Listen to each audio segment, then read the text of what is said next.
आपका कभी आमना सामना हुआ है किसी कर्ण पिशाचनी से? जब तक आप उसे किसी कार्य में नहीं लगाओगे वो आपके कंधे पे बैठ के फुसफुसाती रहेगी। हमने इनके दर्शन जरूर करे थे, वो पूरा रक्त में सना रहता था, मतलब उसे देख के भी हम भी कई बार कहते थे इतना भयंकर महाराज जी कहाँ लेके चलते रहते हो। कई लोग कहते हैं कि बागेश्वर धाम के पास कर्ण पिशाचनी ही है। जहाँ हनुमान जी की सेवा होती है वहाँ पिशाच क्या करेगा, वहाँ वो हनुमान जी की सेवा करेगा। हाँ। वो कुछ और नहीं कर सकता। एक लड़का था 27-28 साल का, यूट्यूब पे साधना देखी और बैठ गया। रात्रि में 11 बजे के बाद सरसों के तेल का दिया लगाना, तो चीजें उसे दिखने लग गई। इतना परेशान हो गया कि साधना करते हुए अपना देह भी त्याग देते थे। मेहंदीपुर बालाजी के प्रसाद को अगर घर लाए तो प्रसाद में प्रेत आपके साथ घर आ जाएगा। पहले के समय में प्रसाद लाना मना ही था। अभी भी वैसे नहीं लाते हैं वो। नहीं लाने।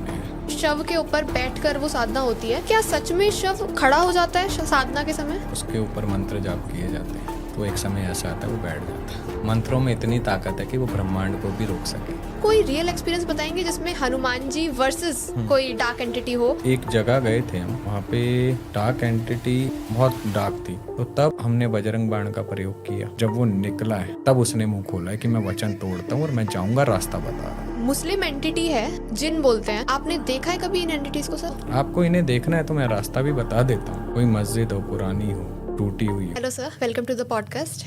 कैसे हैं सर आप? महादेव, मैं अच्छा हूँ। जय भगवती, जय जय नरसिंह भगवती। देव, जय गुरुदेव। जय गुरुदेव।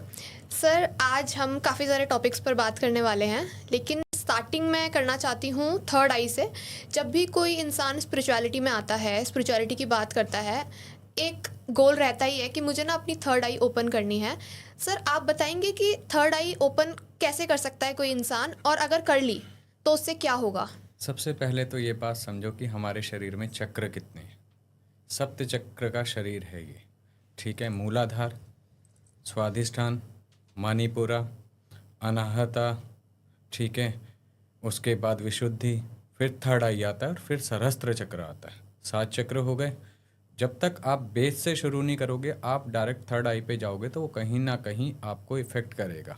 गुड परिणाम की जगह बैड परिणाम आने लगेंगे। आप उसकी ऊर्जा झेल नहीं सकते हो। आपको विजन्स अगर दिखने लग गए, आप समझ ही नहीं पा रहे हो ये दिख क्यों रहा है, ठीक है। वो कहीं ना कहीं फिर आपके माइंड पे ज़्यादा असर डालेगा, ठीक है। तो पहले उन्हें बेसिक करने चाहिए। अपने बेसिक चक्र जो मूलाधार है, मूलाधार पे काम करे, फिर स्वाधिष्ठान पे काम करे, फिर मणिपुरा पे काम करे, फिर अनाहत पे काम करे, फिर विशुद्धि पे काम करे। उसके बाद अपना थर्ड आई पे और सहस्त्र पे काम करे। डायरेक्ट आप देखिए, आपने पहली सीढ़ी पे पैर नहीं रखा और आप सीधा 7वीं 6ठी सीढ़ी पे पैर रख रहे हो, तो उसका इफेक्ट कैसा होगा? तो ये चीज़ जानना बहुत ज़रूरी है। और थर्ड आई एक्टिवेट होने के बाद, जिनकी एक्टिवेशन हो जाती है थर्ड आई, ठीक है, वो इस लोक से परे देख सकते हैं। हर एक चीज़ का अपना, देखो हमारा मृत्यु लोक है, ठीक है। इस प्रकार अपने दूसरे ग्रह चले जाओ, नव ग्रह हैं जो, उनके अपने अपने रूल्स हैं, है ना, प्लैनेट्स के भी। केतु अपना अलग फल देता है, शनि अपना अलग फल देता है, ठीक है। ऐसे ही पाताल लोक का अपना नियम है, स्वर्ग लोक का अपना नियम है, शिव लोक का अपना नियम है। ऐसे ही ये जो दूसरी दुनिया है हमारे बीच में, इनका अपना अलग नियम है। तो अगर थर्ड आई ओपन कर ली है तो क्या वो जितनी एंटिटीज हैं जिनको हम नॉर्मल आई से नहीं देख सकते, उनसे वो कनेक्ट करने लग जाएगा इंसान? उससे बहुत ज़्यादा हो जाता है। थर्ड आई अच्छा। एक्टिवेशन का अर्थ होता है कि आप अपने भूत को भी देखने में संभव हो जाते हैं, वर्तमान को भी आप समझने लग जाते हैं और भविष्य आपको दिखने लग जाता है। कई बार ऐसा होता है कि लोगों को पहले होने वाली घटनाएं पहले ही दिखने लग जाती हैं, ठीक है। उसका ईस्ट उसे दिखने लग जाता है, ठीक है। आंख बंद करते उसे महसूस होती हैं चीज़ें, ठीक है। और खुली आंखों का वाइब्रेशन इतना तेज नहीं होता है जितना वो त्रिनेत्र का तेज होता है। खुली आंखों से आप उतना देख सकते हो जितनी इसकी देखने की क्षमता है, लेकिन तीसरे नेत्र की वो क्षमता है जो हमारी सोचने की क्षमता से भी ज़्यादा दिखाता है। तो जैसे अभी आपने कहा कि वो भूत भी देख सकते हैं, तो इसका मतलब क्या वो पास्ट लाइफ भी देख सकते हैं अपनी? बिल्कुल देख सकते हैं, लेकिन इसका एक नियम होता है। गुरु समझाता है कि किस तरीके से जाना। अगर आप पहुंच गए उस चेतना में तो वापसी कैसे आओगे? ओके, मतलब ऐसा भी कई बार होता है कि लोग वहीं फंस चुके हैं। बिल्कुल, कई बार हो जाता है, वो अटक जाते हैं। इसलिए कहा गया है कि इसे ज़्यादा से ज़्यादा आप 15 मिनट तक आप एस्ट्रल ट्रैवल कर सकते हो, नहीं तो वापसी अपनी बॉडी में आना पड़ेगा। ओके। तो जो एस्ट्रल ट्रैवल करना जानता है वो इस चीज़ को समझता है, वो किसी भी जगह किसी भी समय पहुंच सकता है। ओके। तो जैसे अभी आपने कहा वो किसी भी जगह पहुंच सकता है। मैंने एक बुक रीड करी थी, उसमें उन्होंने बताया था कि वो एस्ट्रल ट्रैवल करके वो कैलाश पर्वत उन्होंने देखा। एंड ऐसा नहीं है कि वो सिर्फ इमेजिन कर रहे हैं, वो रियल में कैलाश पर्वत उन्होंने पर गए, वहाँ पे जो साधु थे उनसे मिलकर आए थे एस्ट्रल ट्रैवल करके। एस्ट्रल ट्रैवल जब आप करते हो, कैलाश मानसरोवर की तो यात्रा होती ही है। आप किसी भी ग्रह पे भी जा सकते हो। जो ऊपर हमारे अंतरिक्ष में कुछ सिद्ध योगी महापुरुष हैं, जो सप्त ऋषि में भी हैं, जो कुछ ऐसे ऋषिज हैं जो ज्ञान वहाँ पर ऊपर ध्यान में बैठे हुए हैं सहस्त्र सालों से। ठीक है, आकाशिक रिकॉर्ड्स जो बताए गए हैं वो भी वहीं पर हैं ऊपर। ठीक है, तो कैसे पता चलते हैं? जब आप वहाँ ट्रैवल करते हो, नहीं तो आप पता कैसे करोगे? मतलब हम जो ये कैलाश पर्वत हैं या फिर जो आकाशचारी ऋषि मुनि हैं उनसे भी कनेक्ट कर सकते हैं हम। बिल्कुल कर सकते हो, लेकिन इसके लिए आपके अंदर की जो ऊर्जा है और जो लगन है वो इतनी गहराई से होनी चाहिए कि आप उस अवस्था को प्राप्त कर चुके हो। इसके लिए सबसे ज़रूरी होता है आपके आसन का सिद्ध होना। ठीक है, जब तक आसन सिद्ध नहीं होगा आपकी चेतना अवचेतना कैसे समझ आएगी? ठीक है ना, तो इसके लिए सबसे महत्वपूर्ण है आसन पे सिद्ध होना। आप एक आसन में बैठ गए तो आसन सिद्ध का मतलब ये नहीं है कि आपने मंत्र जाप करने हैं, आपने इतना जाप करना। आसन सिद्ध का अर्थ ये होता है कि आप मिनिमम 3 आवर्स बिना हिले हुए एक सिचुएशन में, एक पोजीशन में बैठे हुए हो आंख बंद करके, वो आसन सिद्ध कहलाता है। ठीक है, अब क्या होता है, लोग समझते हैं कि आसन सिद्ध हमने माला घुमाई तो होगा। नहीं, आसन सिद्ध है कि आपकी बॉडी और माइंड स्थिर हो गया एक अवस्था में। ठीक है, फिर जब आप एक अवस्था में स्थिर हो जाते हो तो तब आप कनेक्शन करते हो ऊपर वाले से, परम तत्व से।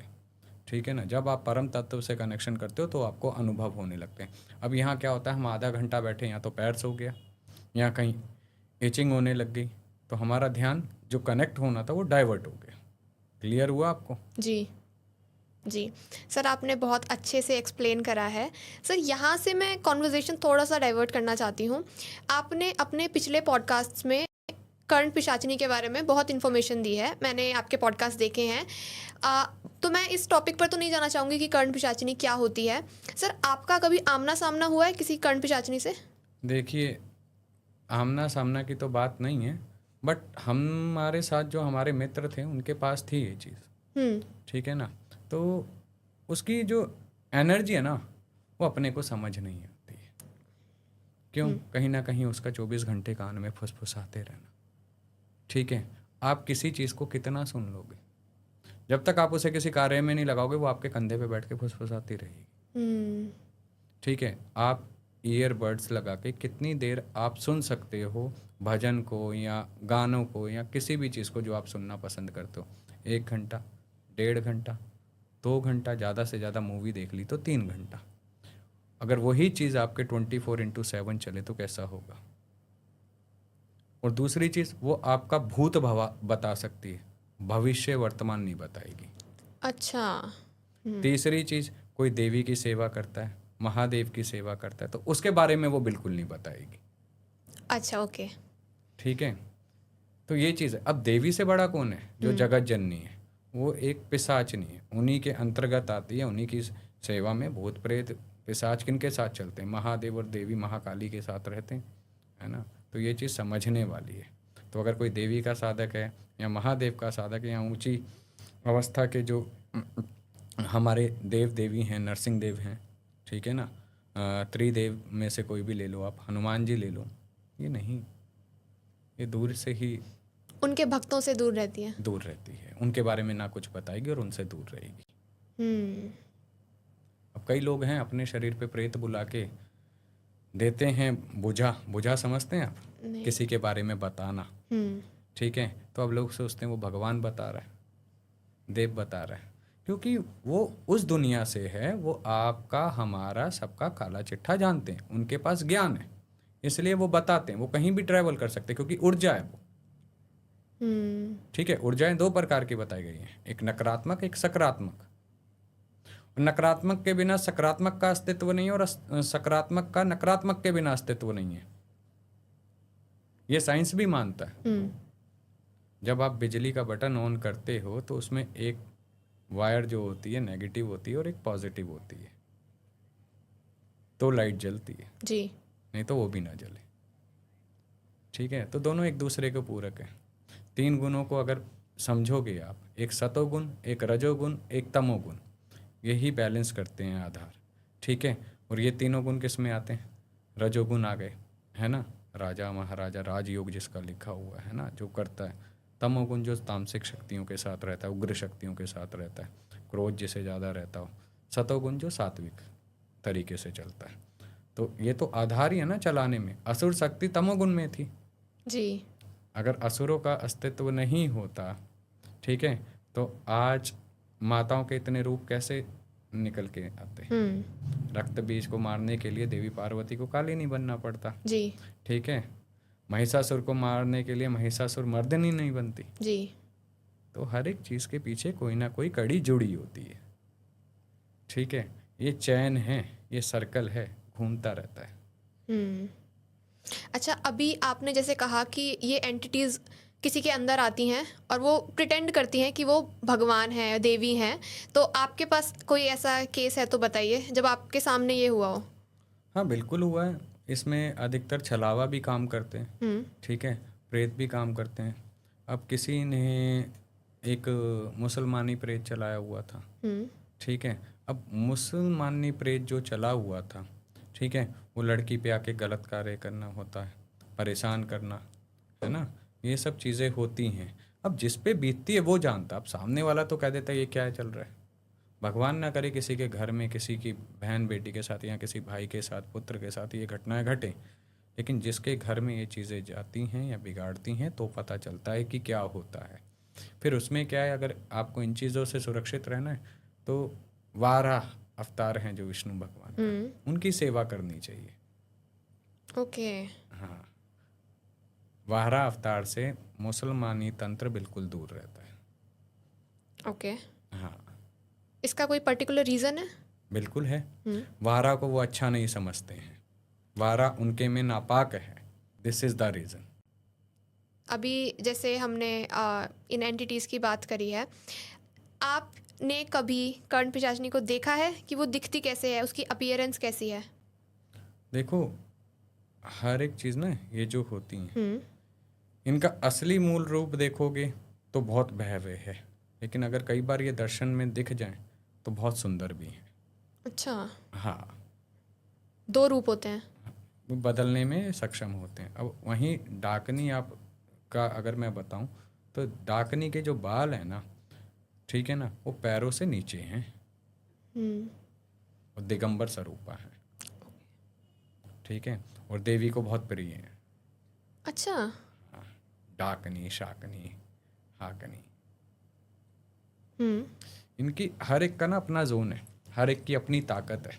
ठीक है, अगर आपकी भाषा में समझाऊं तो नॉर्मल इंसान की भाषा में, कोई वर्कर होता है, कोई सीनियर मैनेजर होता है, कोई डायरेक्टर होता है। तो इसी प्रकार भूत प्रेत पिशाच डाकनी शाकनी क्षेत्रपाल, इनके अपने अपने ओहदे हैं, अपनी अपनी ताकत है। किसी को थोड़ा दिया गया है, किसी को ज़्यादा दिया गया, कहीं किसी को बहुत ज़्यादा दिया गया।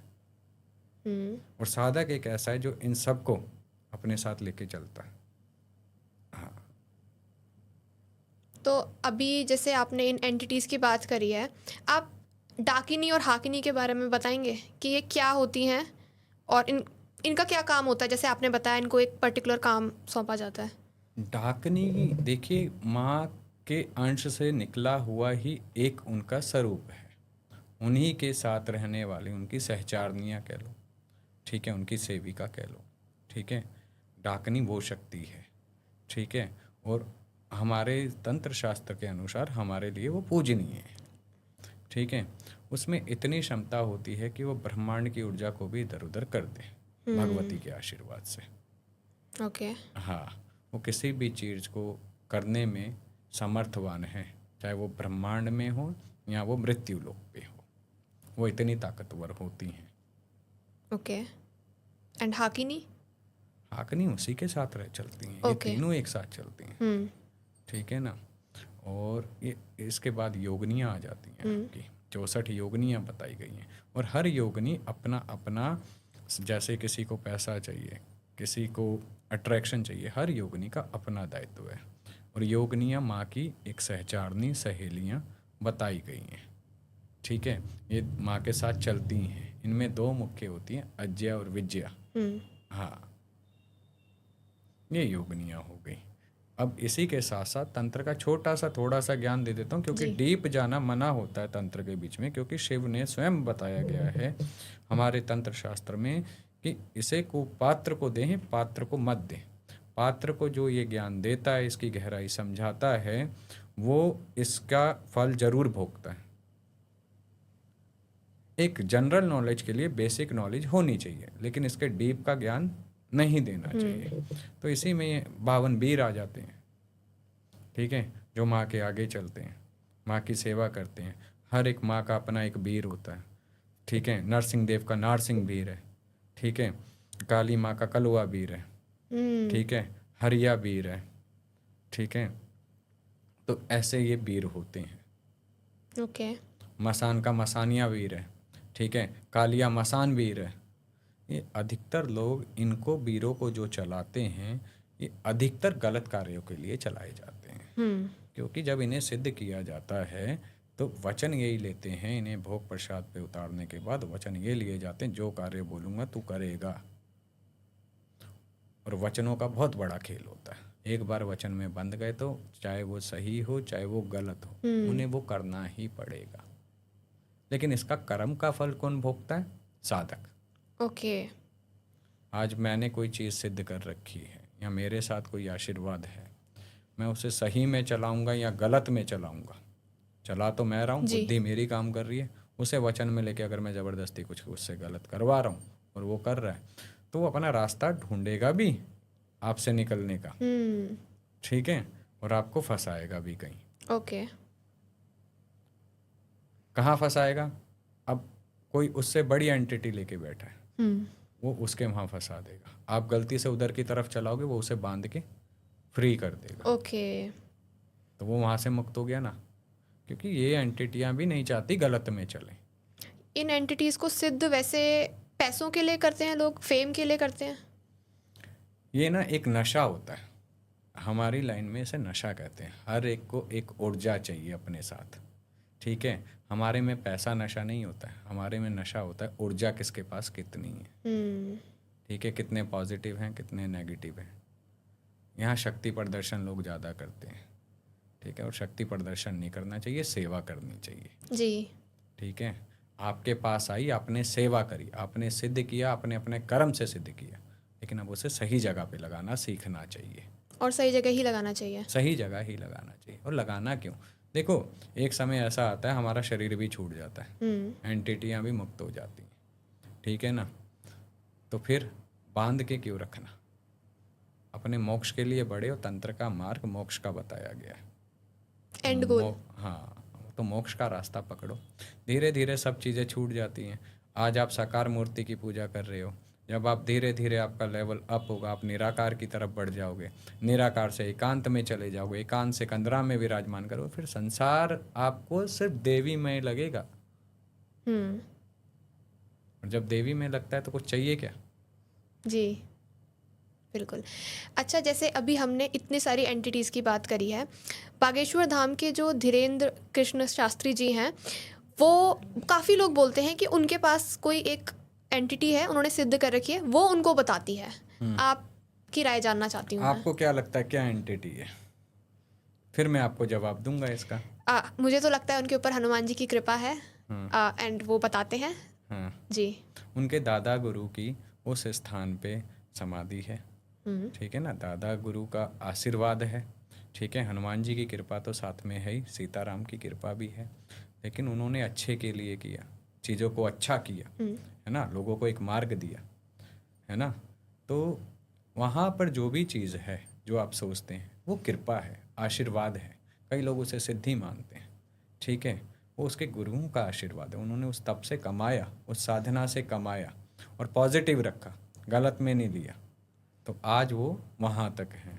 कई लोग कहते हैं कि बागेश्वर धाम के पास कर्ण पिशाचिनी है, जहाँ साक्षात बागेश्वर बाबा बैठे हों, ठीक है, जो जहाँ सीताराम नाम का उच्चारण चलता हो, ठीक है, जहाँ हनुमान जी की सेवा होती हो वहाँ पिशाच क्या करेगा? वहाँ वो हनुमान जी की सेवा करेगा, वो हाँ, कुछ और नहीं कर सकता है, पिशाचिनी वहाँ टिक भी नहीं सकती है। नहीं टिक सकती है।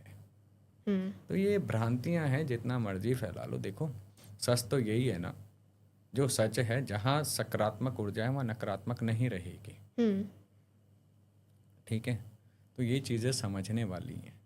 पिशाच का वहाँ क्या काम, जहाँ पे आरती सुबह शाम होती हो, ठीक है, कथा चलती हो, वहाँ पिशाच रुकेगा? जैसे वो पर्चे में बता देते हैं कि तुम्हारे साथ ये होने वाला है, तो लोग कहते हैं कि उनके कान में वो बता देती है। ये एक तरह की हनुमान जी की साधना होती है। ठीक है, हनुमान जी की ये साधना करने के बाद इसके ये अनुभव आते हैं।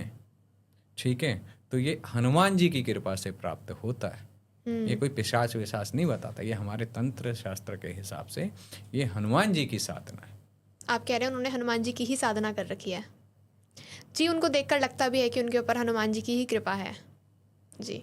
अष्ट सिद्धि नव निधि के दाता, जी। तो कौन है वो? हनुमान जी। सर, अब मैं आपसे कुछ पितृपक्ष के क्वेश्चंस पूछना चाहती हूँ, क्योंकि अभी श्राद्ध भी शुरू होने वाले हैं। सबसे पहला सवाल ये है कि अगर हमारे सपनों में हमारे पितृ आते हैं और वो भोजन मांगते हैं, तो क्या वो कुछ बोलने की कोशिश कर रहे हैं? इसका अर्थ ये है कि आपने पितरों की ना तो अमावस पूजी सॉरी, और ना आपने उनका पितृपक्ष जैसे आ रहे हैं उसकी सेवा करी, ना उनका तर्पण किया। ठीक है, तो वो इसलिए आके संकेत देते हैं कि आपकी ये गलतियां हैं, आप इन गलतियों को सुधारो। ठीक है, अमावस पे खीर बनानी चाहिए, है ना, पितरों को भोग लगाना चाहिए, ब्राह्मण को भोज कराना चाहिए। ठीक है, वो हम नहीं कराते हैं तो पितृ दोष लगता है। आज 90% लोग अगर कुंडली दिखाएंगे अपनी, तो ब्राह्मण सबसे पहले ज्योतिषाचार्य आपको यही बोलेगा पितृदोष है, पितृदोष है, पितृदोष है। और वो पितृदोष के चक्कर में वो सुन सुन के भी जो बेचारा कुंडली दिखाने जाता है वो भी पक जाता है। क्यों? क्योंकि उसको सही उपाय नहीं मिलता है, सही तरीका नहीं मिलता है। सर, क्या श्राद्धों में ब्राह्मण को खाना खिलाना सच में सीधा पितरों को लगता है? बिल्कुल लगता है, इसलिए बताया गया है। देखिए, अगर हम साधना भी करते हैं, कन्या भोज ब्राह्मण भोज हमारे में भी बताया गया है साधनाओं में कि कराना चाहिए। ब्राह्मण यानी जो ज्ञान रखता हो ब्रह्म का, ना, जिसने वेद पढ़े हैं, जो आगे का मार्ग देता है। आज हमारे को आगे का मार्ग चाहिए तो वेद पढ़ें, वही देगा ना। जिसने वेदों का अध्ययन किया वही हमारे पितरों को मुक्ति दिला सकता है ना, और कौन दिलाएगा, है ना। इसलिए वो पूजनीय होते हैं, ये करना ही चाहिए। करना ही चाहिए। ओके। ओके। और सर, श्राद्ध में पशु पक्षियों का क्या योगदान रहता है? पशु पक्षियों का योगदान रहता है। देखिए, आप उन्हें भोजन करा रहे हैं, जैसे कौआ है ना, कौए को कहीं ना कहीं हमारे पितरों के साथ जोड़ा गया है। ठीक है, तो उसको जैसे आपने खीर बनाई पितरों के लिए, पितरों को सफ़ेद भोग लगता है, सफ़ेद वस्त्र दान में दिया जाता है, ये भी बहुत ज़रूरी है जानना। और आप उनके पिंड देखेंगे तो पिंड भी गाय का दूध होता है ना, जौ का आटा होता है, इससे बनाए जाते हैं, सफ़ेद हो गए ना, है ना। तो शहद डाला जाता है ताकि वो उन तक पहुंच सके सात्विक रूप से। सफ़ेद यानी सात्विक का प्रतीक है। इसलिए आपको क्या करना चाहिए, उपाय दे देता हूँ। पितृपक्ष जैसे आ रहे हैं, है ना, पितृपक्ष में सफ़ेद चावल की खीर बनाए, ठीक है ना। अपने पितरों का ओम पितृ देवताभ्यो नमः का मंत्र बोल के अपने घर के मंदिर में चाहे भोग लगाएं, रख दें थोड़ा सा, कुछ उसमें से निकाल के ऊपर छत पे रखाएं पक्षियों के लिए, ठीक है, खीर। और बाकी सिर्फ अपना परिवार खाए, बाहर का नहीं खाए, ठीक है। और कुछ वस्त्र ले ले सफ़ेद, 1.25 मीटर, 2.25 मीटर, 5.25 मीटर, जितनी क्षमता है देने की। कुछ दक्षिणा ले, सफ़ेद मिठाई ले, ब्राह्मण को मंदिर में दे के आए। और ये हर अमावस उपाय किया जाए तो अति उत्तम है। पितृ प्रसन्न होते हैं। और पितरों की घी की जोत लगाए। ओके। हाँ, अगर लगा सकता है अमावस के अमावस पितरों की घी की जोत लगाए। पितृ प्रसन्न है तो आप रंग से राजा कब बन जाओगे पता ही नहीं। शिव महापुराण में भी लिखा हुआ है।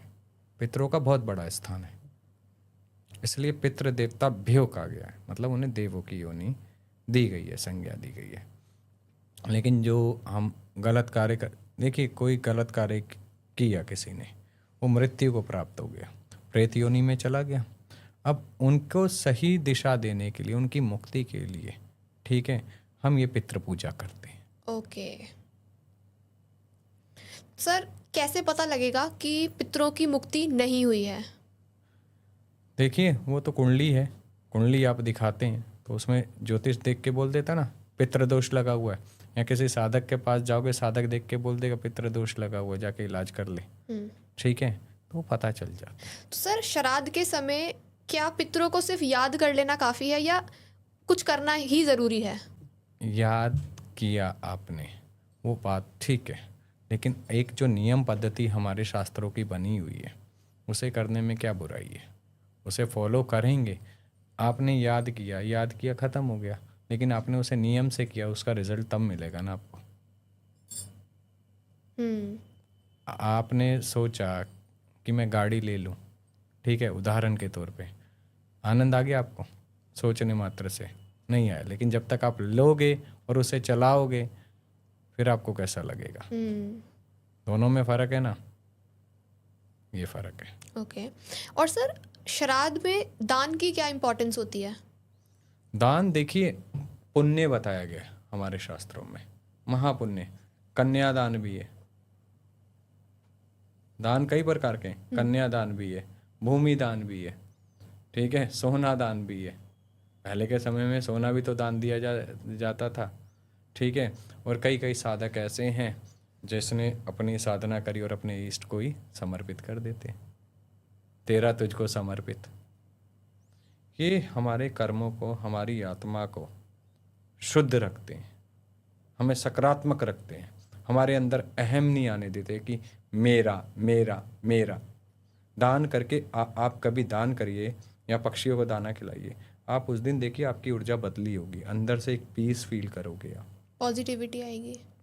यस, दान का इतना बड़ा महत्व है कि वो हमारे ही अंदर हमारी चीज़ों को शांति प्रदान करता है। ओके सर, एक चीज़ और मैं पूछना चाहती हूँ कि क्या श्राद्ध सिर्फ बेटे ही कर सकते हैं या बेटियां भी कर सकती हैं? बेटे को ही अधिकार होता है। बेटियां देखिए कन्यादान होके चली जाती हैं, ठीक है, तो उसका जो मायका है वो छूट जाता है, वहाँ से संबंध खत्म हो जाते हैं, क्योंकि आपने वहाँ पर देवियों को साक्षी मान के, अग्निदेव को साक्षी मान के 7 वचनों में फेरे लिए हैं, अग्नि के फेरे लिए, जो अग्निदेव हमारे 5 तत्वों में माने गए हैं, जिन्हें स्वर्गलोक में स्थान प्राप्त है इंद्रलोक देव के साथ, ठीक है। आपने तो वो कन्या दान की जाती है, इसलिए कन्यादानम बताया गया, ठीक है। जब दान दे दी कन्या तो वो चीज़ उसकी रही नहीं, तो वो नाता वहाँ से पूरा छूट गया, तो मायके का कुछ भी करने में असमर्थ है, उसका गोत्र भी फिर उसके ससुराल का लगेगा, ठीक है, उसके जो भी संस्कार हैं ससुराल वाले वो ही चलेंगे। जी, अभी हमने हनुमान जी की बात करी है, ऐसे ही जो और देवी देवता हैं उनके बीज मंत्र होते हैं, स्पेशली जैसे हमारे 10 महाविद्या हैं। बहुत सारे लोग होते हैं वो इंटरनेट में देख लेते हैं, यूट्यूब में देख लेते हैं और मज़े मज़े में वो मंत्र बोल देते हैं, उनके जो बीज मंत्र होते हैं। तो आप बताएंगे अगर कोई मज़े मज़े में ऐसे पढ़ता है तो उसके साथ क्या होगा, और अगर कोई रियल केस हो तो उसके बारे में भी बताइए। इसका रियल केस बिल्कुल है। देखिए एक लड़का था 27-28 साल का, यूट्यूब पे साधना देखी और जो विधि बताई उसने उस साधना को उठाया और बैठ गया। रात्रि में 11 बजे के बाद सरसों के तेल का दिया लगाना, उसमें 2 लौंग डालना, ठीक है, अपना जो यंत्र बनाना है, मंडल जिसे कहते हैं हम लोग, वो बनाया, ठीक है। उसके बाद माला का उच्चारण करना, जाप करना, उसने एक भाव से उस चीज़ को करना शुरू कर दिया।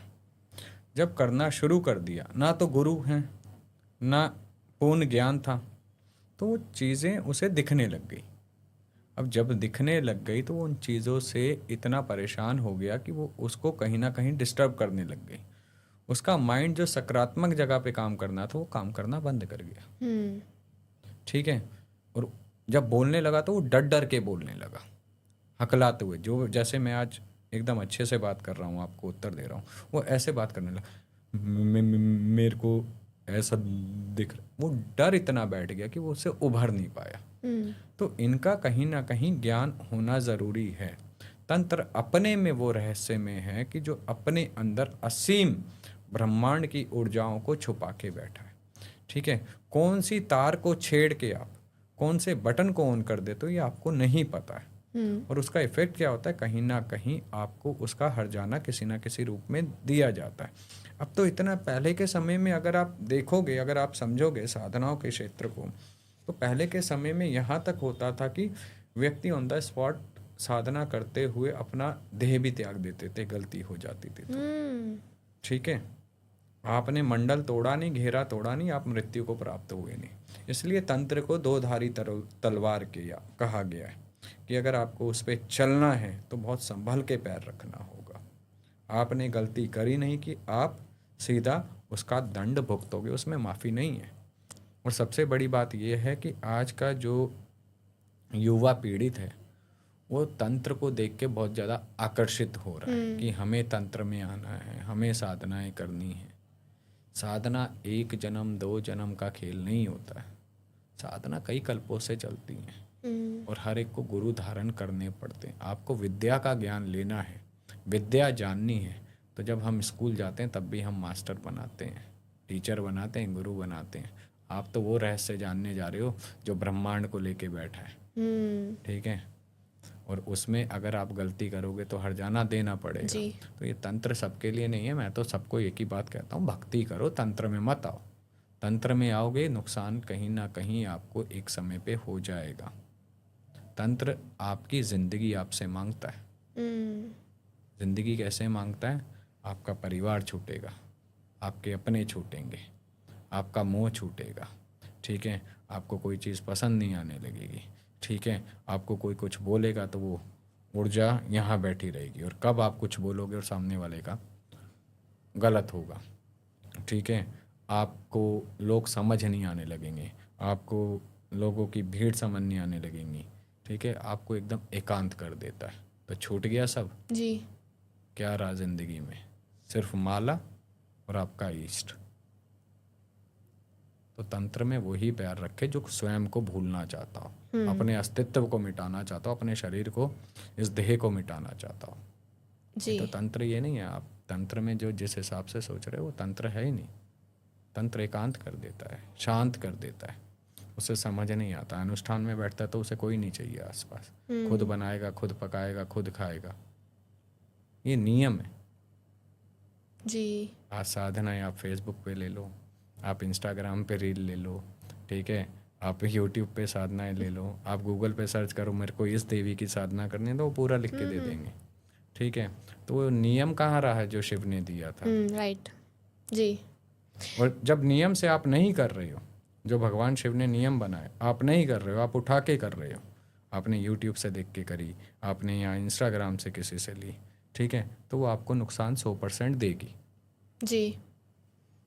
आज आप कंट्री का लॉ तोड़ो, आप कोई गलत काम करो तो पुलिस दंड देती है ना? जी। तुरंत देती है। वो तो ब्रह्मांड का लॉ है जो स्वयं महादेव ने लिखा, तो वो कैसे छोड़ेंगे? जी। अगर किसी ने बगलामुखी माता के बीज मंत्र मजे मजे में पढ़ लिया तो क्या होगा? वो शत्रुओं का नाश करती है देवी। ठीक है, स्तंभन करती है जीवा का। पीताम्बरा देवी के नाम से भी जानी जाती है ना? अगर बगलामुखी माई का बिना ज्ञान के आप जाप करते हो तो उसका दंड आपको देना ही पड़ता है। वो किस तरीके से लेती है वो उसकी इच्छा है, देना ज़रूर पड़ेगा, क्योंकि इनकी साधना के नियम होते हैं। आपको हर एक चीज़ पीली चाहिए होगी, वस्त्र भी पीले, बाती भी पीली, भोग भी पीला, स्थान भी पीला।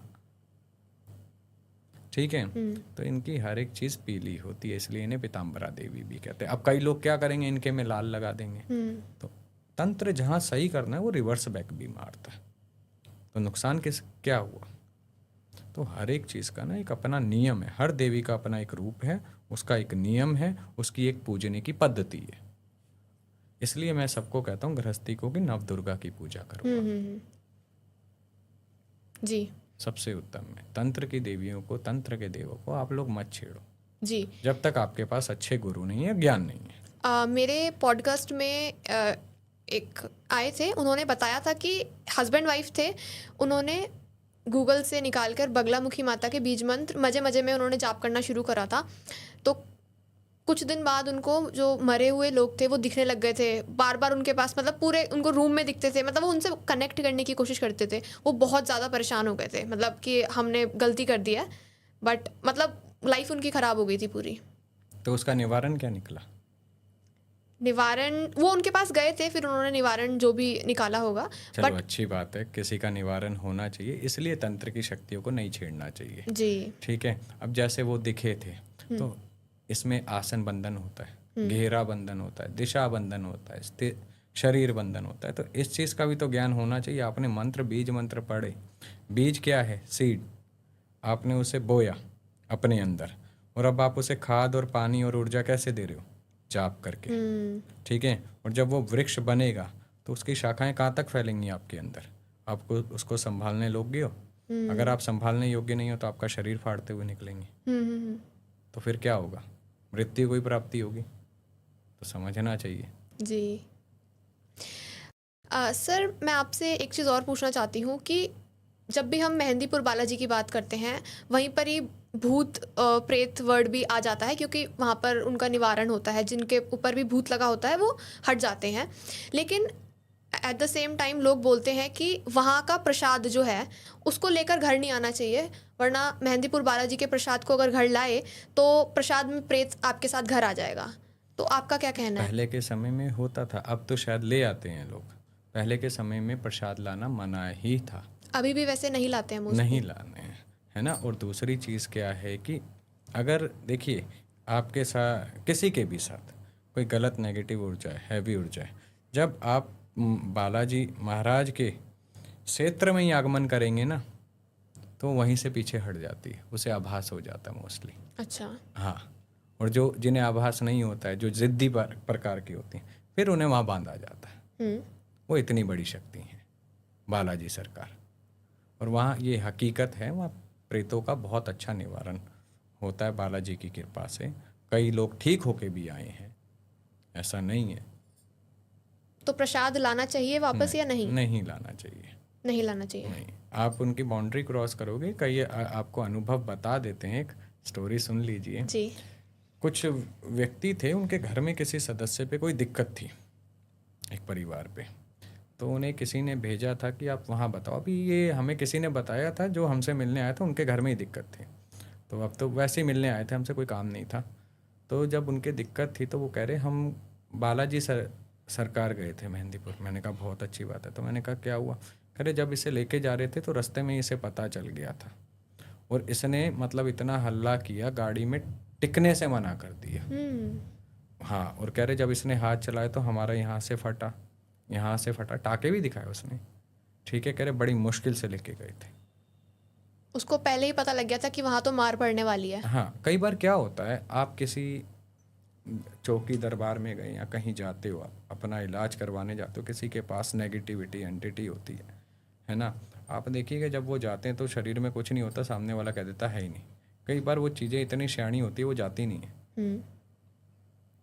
राइट। तो ये भी एक कारण होता है। कई बार क्या होता है, ये चीज़ें घर में रह जाती हैं, कोई मिट्टी दोष में होता है ना, तो ये चीज़ें वहाँ से आ जाती हैं। अच्छा, मेहंदीपुर बालाजी में पीछे मुड़ के नहीं देखना चाहिए, ये सच है? बिल्कुल सही बात है। वैसे तो पीछे मुड़ के पहले के समय में गांव देहात में भी मना था। ठीक है ना। दोपहर के समय में घर से निकलना भी गांव देहात में मना था। ठीक है। आप शमशान के आगे से निकलना मना था उस समय। ठीक है। 3 आवाज़ पढ़ने पे पीछे नहीं देखना चाहिए, 4थी आवाज़ पे देखना चाहिए। तो कई चीज़ें हैं पहले के देखिए पहले के, चाहे हमारे बड़े बुजुर्ग ज़्यादा पढ़े लिखे नहीं थे, लेकिन जो उनका अनुभव और ज्ञान था ना, वो अता था। उनका ज्ञान अता था, उनके ज्ञान की सीमा नहीं थी। आज जितना हम जानते हैं, ठीक है, जितना हम समझते हैं, उससे ज़्यादा तो आज हमारे बड़े बुजुर्ग जानते हैं। अच्छा, इसका रीज़न क्या है कि पीछे मुड़ के नहीं देखना है मेहंदीपुर बालाजी की, अगर हम बात करें? देखिए कारण ये होता है कि जब आप पीछे मुड़ के देखते हो, वो कौन आवाज़ मार रहा है, वो भूत हो सकता है, प्रेत हो सकता है, हम्म। ठीक है ना, वो भी तो हो सकता है। अगर जैसे ही आपने पीछे मुड़ के देखा वो आपके साथ हो लिया। ओके। अच्छा, मैंने ये भी सुना है कि वहाँ पर नाम लेकर भी नहीं पुकारना चाहिए, हाँ क्योंकि वो कह रहे थे कि उसी फॉर एग्जांपल अगर किसी किसी का नाम रोहित है और रोहित नाम की आत्मा अगर वहाँ घूम रही है और उन्होंने रोहित बोला तो वो आत्मा हमारे साथ लग जाती है। नहीं, ऐसा नहीं है, ठीक है, बिल्कुल ऐसा नहीं है। अब किसी को बुलाना है, आप या तो आप अपने ईष्ट पे भरोसा रखो, हम्म। है ना। तो अब आपको कोई बुलाना चाहेगा, आपकी माता जी बुलाना चाहेंगी तो नाम से ही बुलाएंगी ना, जी जी। है ना। लेकिन अगर वो बंधी हुई है, परेशान है, लेकिन पीछे मुड़ के का अगर कोई आवाज़ मारता है तो वो नहीं देखना चाहिए। नहीं आप देखना। नाम से बुला लो, है ना। आप ओए करोगे तो 50 लोग देखेंगे, ओए करोगे तो 50 प्रेत नहीं देखेंगे जी क्या? जी जी। जी बात को समझ गए तो फिर 50 आ जाएंगे। जी। एक लॉजिकली बात तो ये है। जी। अभी जैसे हमने हनुमान जी की बात करी है, एक और हनुमान जी का रूप है जो आई थिंक काफ़ी लोगों को नहीं पता है, मरगट के हनुमान जी। मैं इसके बारे में जानना चाहती हूँ। मरगट या हनुमान जी, मरगट यानी मसान, शमशान, वो वहाँ के हनुमान हैं, उग्र हैं वो, हम्म। कालिया हनुमान के नाम से भी जाने जाते हैं, ठीक है। इनकी सेवा में कौन रहता है, इनके चरणों में कौन रहता है? भूत, प्रेत, पिशाच, डाक, ये सब एंटिटी इनकी सेवा करते हैं, क्योंकि मरघट में रहते हैं ये, ठीक है। शमशान इनके अधीन होता है, ठीक है। ये सीधा चलाते हैं सबको, ठीक है, कोई गलत नहीं कर सकता इनके होते हुए, इसलिए इन्हें कालिया। हाँ देखिए, आप एक चीज़ समझिएगा, आप एक नॉर्मल हैं, आप गृहस्थ में रहते हैं, सब कुछ रहते हैं, जो तंत्र साधक होते हैं ना, जो आप नॉर्मल में भगवान पूजते हो, इसी प्रकार हमारे तंत्र में वो भगवान तंत्र के रूप में पूजे जाते हैं। हम्म। उनकी ऊर्जा, उनका रूप, उनकी कार्य करने की शैली सब अलग हो जाती है, क्योंकि तंत्र है एक रहस्य में उग्र, ठीक है। तो वो ऑटोमेटिकली चीज़ें बदल जाती हैं। अब आप लोग करते हैं गणेश जी की पूजा, विघ्नहर्ता, है ना। यहाँ हमारे में आ जाते हैं उच्चिष्ट गणपति, अघोर गणपति, महाकाल गणपति। आप अघोर गणपति के बारे में बताइए, क्योंकि ये टॉपिक आई थिंक बहुत सारे लोग इसके बारे में जानना चाहते हैं लेकिन इन्फॉर्मेशन ज़्यादा अवेलेबल नहीं है। ये एक अघोर एक वाम मार्ग है, ठीक है, ओघड़ है। तो ये रहस्य में दुनिया है अघोरों की ना, कब क्या कहाँ क्या करते हैं कोई नहीं जानता, किस लिए करते हैं कोई नहीं जानता। अघोर यानी स्वयं में शिव, ओघड़ दानी कहा जाता है इनको। ये देना जानते हैं, लेना नहीं जानते, ठीक है। लेकिन इनसे दूरी उचित ही रखनी चाहिए। क्यों? ये अपने ईष्ट में रमना पसंद करते हैं, इन्हें ईष्ट के अलावा कुछ नहीं भाता है। गुरु और ईष्ट, इन्हें दो ही सान्निध्य समझ आते हैं, तीसरा कुछ नहीं आता इन्हें, इन्हें छेड़ना नहीं चाहिए। हाँ, जो ओघड़ दानी हो वो अपनी मौज में रहता है, उसे मतलब नहीं है। कोई लेने आएगा तो उससे ज़रूर कुछ ना कुछ दे के भेजेगा। अब ये सामने वाले पे निर्भर करता है वो उससे लेता क्या। वो बातों में भी इतना दे देगा कि आपका जीवन सुधर जाए। जो हम घर में गणपति की पूजा करते हैं और जो अघोर गणपति है, उन दोनों में डिफरेंस क्या है? एक तांत्रिक गणपति है, ठीक है, एक नॉर्मल गणपति है। तांत्रिक गणपति में कोई हमारी जैसे सेवा होती है, उसमें जिस प्रकार से साधना गुरु बताएगा हम उस प्रकार से करेंगे, जो भोग बताएगा हम वो भोग चढ़ाएंगे, ठीक है। किस हिसाब से उनकी सेवा करनी है, कैसे करनी है, वो सब बताएंगे। लेकिन आपके में आपने आरती करी, उनका जाप किया, उनका स्तोत्र किया, ख़त्म। हमारे में 30-40 प्रकार के तो भोग ही हो जाएंगे। हवन किस प्रकार करना वो भी वही बताएंगे फिर गुरु जी कि ये नियम है, एक अंतर्गत आता है। तो अघोर गणपति जो हैं वो वाम मार्गी है ना। अघोर में तो कुछ भी, किसी भी चीज़ से नफरत नहीं, जैसे सबसे प्रेम है। आपने भी भोग की बात करी है, तो आप बता सकते हैं कि भोग में क्या चढ़ाया जाएगा? देखिए, ये निर्भर करता है कि आप अघोर गणपति को जो जगा रहे हो किस कार्य के लिए जगा रहे हो, किस कार्य के लिए उनका आह्वान कर रहे हो, ठीक है ना। तो ये निर्भर करता है, उग्र रूप में कर रहे हो अघोर गणपति को, या उन्हें शांत रूप में मनाने की कोशिश कर रहे हो, या उनसे कुछ पाना चाहते हो, या सिर्फ सेवा कर रहे हो। ठीक है। और इनकी अगर मैं आपको फ़ोटो शेयर कर दूं, अगर आपने डालनी हो कभी, जी। तो कई जगह पे ये मुंडों पे विराजमान है। हम्म। मुंड समझ गए आप? जी ये उन पे विराजमान है, अघोर गणपति वो, तो इतना ही बहुत है। जी जी जी जी। अच्छा, अभी हमने हनुमान जी की बात करी थी। दिल्ली में मरगट वाले हनुमान जी का मंदिर है, क्या वो मरगटिया हनुमान जी ही हैं जो आपने बताया है? बिल्कुल, ओके। तभी उन्हें मरगट हनुमान जी का मंदिर कहा जाता है। ऐसा भी कहते हैं कि उस मंदिर में भूत पूजा करते हैं हनुमान जी की, ऐसा कुछ है? नहीं, हम्म। ऐसा नहीं है। वो हनुमान जी, देखिए हनुमान जी से आपको, अगर हनुमान जी का आपने विग्रह देखा है, हनुमान जी के बारे में आपको थोड़ी सी जानकारी है, तो आपको क्या लगता है हनुमान जी कौन है? राम जी के दास हैं हनुमान जी, शिव जी के रूप हैं। ठीक है, वो परम भक्ति सिखाते हैं। जी। ठीक है, अगर भक्त के स्वरूप में देखना हो तो दो स्वरूप मैं बता देता हूँ। एक प्रहलाद पाल का है और दूसरे हनुमान जी। हम्म। प्रहलाद पाल का ने भक्ति से नरसिंह देव को प्रसन्न कर लिया, विष्णु को भगवान, ठीक है, नरसिंह देव के स्वरूप में आने पे मजबूर कर दिया, वो भक्ति। ठीक है, और हनुमान जी ने, ठीक है, श्री रामचंद्र जी को, जो भगवान विष्णु के ही स्वरूप हैं, उन्हें प्राप्त कर दिया जी। भक्ति से। ठीक है, चिरंजीवी हैं हनुमान जी। ठीक है, तो वो भक्ति का भाव है ना, जो उन्होंने क्या किया, राम राम राम, उन्हें राम में ही सब कुछ प्राप्त हो गया। जी। वो भक्ति की जो सीमा है वो आपके अंदर होनी चाहिए, जागनी चाहिए। आप शिव शिव शिव से भी शिव को प्राप्त कर सकते हैं। और प्रहलाद पालकाई जी ने क्या किया था, हरि हरि, विष्णु भगवान हरि हरि हरि हरि हरि, इसमें भी हरि उसमें भी हरि, तुझ में भी हरि मुझ में भी हरि। लोग इसे क्या समझेंगे अब, पागलपन। तो पागलपन वही करता है जो उसे प्राप्त कर लेता है।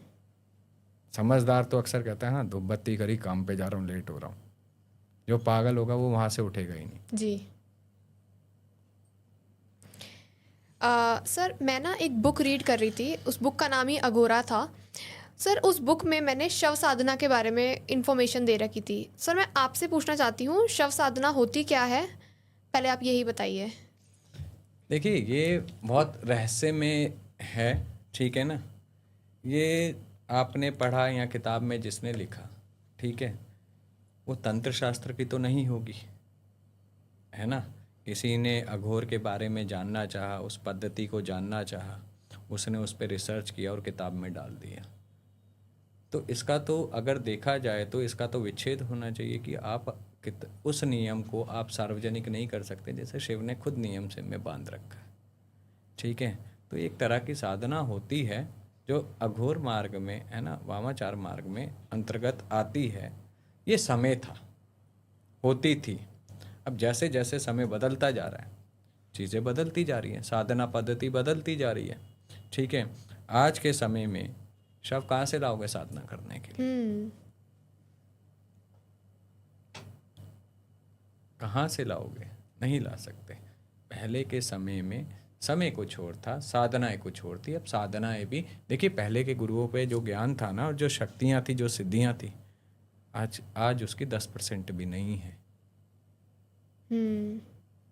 पहले आपने सुना होगा वायु गमन सिद्धि, जल विचरण सिद्धि, जल पे चलना, अग्नि सिद्धि,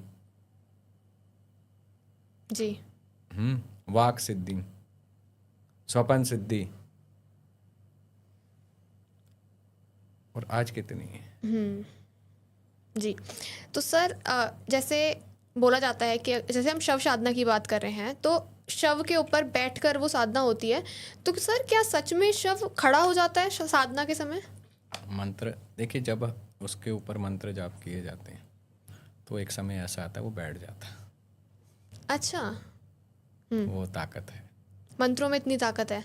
मंत्रों में इतनी ताकत है कि वो ब्रह्मांड को भी रोक सके। ताकत है, लेकिन उस ताकत के साथ जुड़ने का आपका भाव भी तो होना चाहिए। खाली माला घुमाने से मंत्र नहीं जुड़ता है, चलता नहीं है। आपको अपनी ऊर्जा को उस मंत्र की ऊर्जा में विलीन करना आना चाहिए, तो ये कार्य करता है। किसी भी प्रकार का कार्य हो, खाली साधना में नहीं। आपको शांति चाहिए तो शांति मिलेगी, आपको पैसा चाहिए पैसा मिलेगा, आपको ज्ञान चाहिए ज्ञान मिलेगा। लेकिन उस ऊर्जा के साथ, मंत्र की ऊर्जा के साथ आपकी ऊर्जा का विलीन होना बहुत ज़रूरी है। मंत्र तो कोई भी पढ़ता है, आप भी करते होंगे सुबह उठ के। जी। तो सर, ये जैसे शव साधना की ही बात है, ये करी क्यों जाती है? इसका एंड गोल क्या है? एक तो देखिए, जो शव है उसको भी मोक्ष की प्राप्ति देने के लिए अघोर में इतनी ताकत होती है, उघड़ में इतनी ताकत होती है, वो किसी को भी मोक्ष की प्राप्ति के लिए सहायता कर सकता है, पहली चीज़। दूसरी चीज़, अपनी सिद्धियों के लिए, अपनी ऊर्जा को और चरम पे ले जाने के लिए, परम तत्व को पाने के लिए। ओघड़ और अघोर क्या है, पहले ये समझो। जिससे समाज घृणा करता है ना, वो उससे प्रेम करता है। जो समाज के दायरे में नहीं आता, वो उस दायरे को पार करता है। क्योंकि ओघड़ को सिर्फ एक ही चीज़ सिखाई गई है, देना। इसलिए ओघड़ दानी कहा गया है शिव स्वरूप को, ठीक है। और वो प्रेम प्रेम करता है हर एक चीज़ से। जिससे लोग घृणा करते हैं वो उसे अपनाता है। वो अवस्था होती है बच्चे वाली, ठीक है। वो अवस्था कैसी होती है? बच्चे वाली। क्यों? बच्चे को आप कहोगे ये गलत है, उसे समझ नहीं आएगा, करेगा। बच्चे को आप कहोगे ये सही है, उसे समझ नहीं आएगा, उसे आनंद आ रहा है उसमें, वो प्रेम दे रहा है। बच्चा ही एक ऐसा होता है, ठीक है, जो प्रेम देता है, बदले में आपसे कुछ नहीं मांगेगा। लेकिन ज़िद्दी बहुत होता है। ओघड़ भी ज़िद्दी बहुत होते हैं। अघोर अपनी पे अगर उनकी कहीं अटक गई बुद्धि, तो वो वहाँ अटक गई, बिल्कुल सेम टू सेम। सर, इस साधना में क्या देवी माँ दर्शन देती हैं? लास्ट में जब ये साधना पूरी कर ली तो क्या माता दर्शन देने आती हैं? वो स्वयं में ही वास करने लग जाती है, तो दर्शन की क्या अभिलाषा। जब वो परम तत्व को पा लेता है तो आपकी ऊर्जा उस भगवती के चरणों में विलीन हो जाती है। वो साथ रहती हैं, अनुभव होते हैं। जो अनुभव होते हैं वो शब्दों में बयान नहीं होते हैं, ठीक है। ये दर्शन तो सिर्फ मात्र एक क्षण भर का है आनंद, लेकिन जब उसका आशीर्वाद से वो साथ रहने लगते तो परम तत्व पे मोक्ष की प्राप्ति समझो हो जाती है। यहाँ भेद है, लोग दर्शनों में अटके हुए हैं। दर्शनों से आगे बढ़ो, उसके चरणों तक पहुँचने का मार्ग ढूंढो। आज मैं यहाँ बैठा हूँ, कल नहीं होऊंगा, हो गया। लोग पॉडकास्ट देखेंगे, देख लिया, ख़त्म हो गया। दोबारा वेट करेंगे आने का, कब आएगा कब नहीं आएगा, ठीक है। लेकिन वही चीज़ आशीर्वाद के रूप में साथ होती है तो कैसा आनंद आता है। जिसे आप सबसे ज़्यादा प्रेम करते हो, जिसके लिए आपने जीवन को लगा दिया, फिर कैसा लगता है। वो शब्दों में कहने लायक रहता ही नहीं है। जी जी जी। सर, अघोरीज की जब बात होती है तो बोला जाता है कि अघोरी इंसानों का भी मांस खाते हैं। ये सच बात है? ये एक अवस्था होती है, वो अवस्था जो वो उस समय उसमें लीन होता है। वो मांस खाने का अर्थ ये नहीं है उसने मनुष्य का मांस खाया। उसका खाने का अर्थ ये होता है कि सब एक समान है। ये मांस शरीर खत्म हो चुका है, हमारा भी यही होगा। वो एक अवस्था है, इसे फैलाया गलत गया।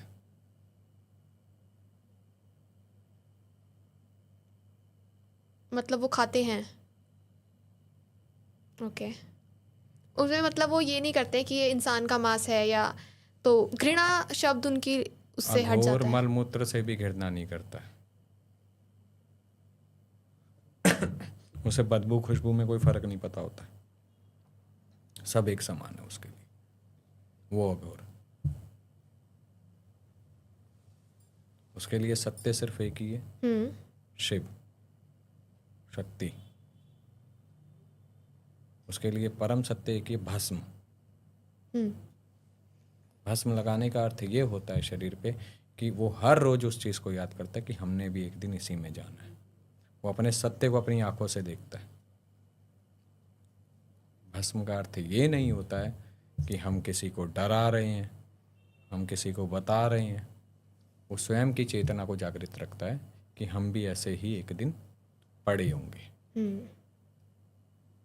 ओके ओके सर, जब हम एंटिटीज़ की बात करते हैं तो एक टर्म आता है कच्चा कलवा। सर मुझे खुद भी इसके बारे में कोई इतनी पता नहीं है, आप बताएंगे ये क्या है? कच्चा कलवा एक बच्चा होता है, ठीक है, जो अल्प आयु में देह त्याग गया और हमारे सनातन संस्कार के हिसाब से, सनातन धर्म के हिसाब से बच्चों को जलाया नहीं जाता, ठीक है, उस शव को गाड़ा जाता है, यही है जी। ठीक है। तो ये कच्चा कलवा वही बच्चे वो तांत्रिक बनाते हैं जो सिद्ध होते हैं। ओके, तांत्रिक इनको सिद्ध करते हैं। तो ये वो कच्चा कलवा बनते हैं, सबसे खतरनाक होते हैं तंत्र में। ओके, सबसे खतरनाक इसका रीज़न? बच्चा है और बच्चे पे कोई जल्दी से घात नहीं करता देवी देवता। माँ के लिए बच्चा बच्चा होता है। बच्चों का काम क्या होता है? शैतानी करना, किसी भी प्रकार की शैतानी करे और उसने माँ के आगे रोक दिया, ठीक है, या माँ की गोदी में जाके बैठ गया तो माँ वहीं शांत हो जाती है। हाँ। तो कौन रोकेगा बच्चों को? इसलिए इन्हें सबसे खतरनाक कहा जाता है। ओके ओके, आप कोई रियल केस बताएंगे आपका इस एंटिटी के साथ कुछ?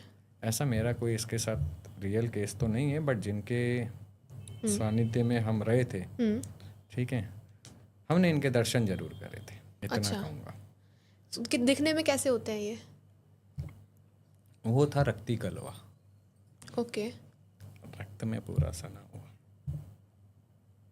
तो इन्हें कई प्रकार के कच्चा कलवा, रक्ती कलवा, मसानी कलवा, ठीक है, कई प्रकार के होते हैं। वो रक्ती कलवा था, पूरा रक्त में सना रहता था। मतलब उसे देख के भी हम भी कई बार कहते थे इतना भयंकर, महाराज जी कहाँ लेके चलते रहते हो इसको। ओके। मैं इसे दूर ही रखा करूँ थोड़ा सा। दिखने में काफ़ी डरावने होते हैं। बहुत डरावना होता है।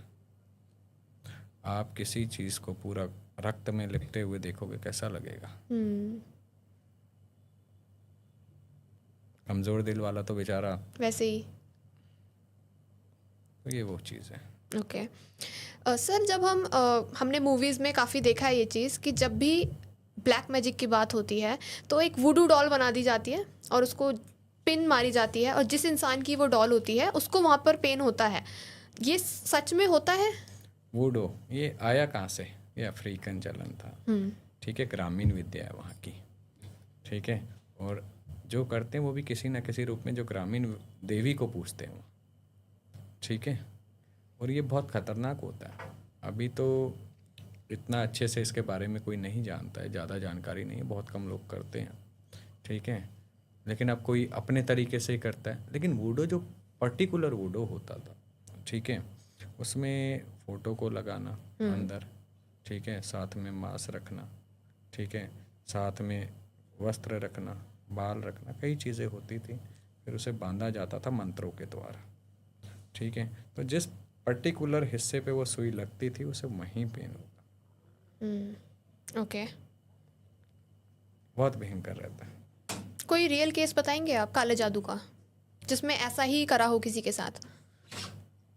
कई बार होता है, ठीक है, अभी हमारे पास कोई आया था तो बात हो रही थी, तब उनका कुछ अटकी हुई थी चीज़ें, तो उनकी चीज़ों को लेके गार्ड रखा था मसान में, ठीक है, ग्रंथ काटना जैसे कहते हैं। आपकी एक ग्रंथ बना दी गई, पोटली बनाई, गड्ढा खोदा, शमशान में जो भी पेड़ होगा उसके नीचे दबा दी जाएगी जड़ के अंदर। फिर उसका आनंद लो। फिर वो बेचारा पूरी जिंदगी, क्योंकि ये जल्दी से पकड़ में नहीं आती है, परेशान घूमेगा। ये चीज़ें होती हैं, इसलिए कहते हैं सावधानी हमेशा रखनी चाहिए। हर सनातनी को अपने इष्ट, अपने कुल की सेवा करते रहना चाहिए, नियमित 2 टाइम जोत बत्ती लगाते रहना चाहिए, अपने ग्रहों को प्रबल रखना चाहिए। जिनके ग्रह प्रबल होते हैं उन पे तंत्र जल्दी काम नहीं करता। और दूसरी चीज़ सबसे विशेष, ठीक है, तंत्र शास्त्र के अनुसार अपनी कुंडली भी हर एक को नहीं दिखानी चाहिए। अगर वो आपकी ग्रहों की चाल जानता है तो जब आपका कोई ग्रह वीक होगा तो वो आपको पलटेगा सामने वाला। ओके। और वैसे ये बहुत महत्वपूर्ण जानकारी है, मैं पहली बार दी बात हुई तो, कि अपनी कुंडली एक अच्छे पंडित को हमेशा रखें, ज्योतिषाचार्य को रखें, जो आपका एक पर्टिकुलर फैमिली से जुड़ा हुआ हो। चेंज नहीं करने चाहिए बार बार आपको, और हर समय भी कुंडली नहीं दिखानी चाहिए। ओके सर, मेरे पॉडकास्ट में उन्होंने बताया था कि एक इंसान की गुड़िया बनाई गई थी, उसके ऊपर शहद डालते थे एंड देन चींटियाँ उसके ऊपर दौड़ाते थे, तो जो इंसान है उसको बहुत परेशानी, उसको लगता था पूरे शरीर में उसकी चींटियाँ। हाँ, होता है, बिल्कुल होता है ये। ठीक है, इसमें आटे की गुड़िया भी बनाई जाती है। ठीक है, आटे की गुड़िया बनाई जाएगी। ठीक है, उसके अंदर 25 प्रकार की चीज़ें भरेंगे। ठीक है, जैसे भूत दाना, प्रेत दाना, जिन्नात दाना। ठीक है, ये आज तक मैंने नहीं बोला, चलो आज मैं बता रहा हूँ। ये चीज़ें भी भरी जाती है ताकि वो उसकी सोल वीक होती रहे। ठीक है, वो मेंटली डिस्टर्ब होने लग जाए। लेकिन मैं एक ही चीज़ जानता हूँ, अगर मैं गलत कर रहा हूँ, मैंने किसी के लिए गलत किया, गलत सोचा, आज नहीं, कल नहीं, परसों नहीं, इस जन्म में नहीं, तो अगले जन्म में इसका खामियाजा मैं ज़रूर भरूंगा। राइट। चाहे मैंने जितना मंत्र जाप किया हो, मैं भरूंगा, और 100% भरूंगा। ओके। तो बचाएगा कौन? मेरा कर्म मुझे बचाएगा। आज आपके पॉडकास्ट से एक और चीज़ कहता हूँ, कभी नहीं कहा, कुछ चीज़ें नहीं हैं। आप पैसा साथ ले जा सकते हो? नहीं। नहीं ले जा सकते। अगर मैं उसे साथ ले जाने का रास्ता दे दूँ आज, ओके। आप पैसे को इन कैश कर सकते हो, साथ ले जा सकते हो। आपके पास उदाहरण के तौर पे 100 रुपये हैं, उसमें से 20 रुपये आपने अच्छे कर्म में लगा दिए ना, पक्षियों को दाना दे दिया, या किसी ज़रूरतमंद की हेल्प कर दी, या किसी ने भंडारा करवाते हैं, तो अच्छे कर्म इन कैश होके साथ जाते हैं। जी।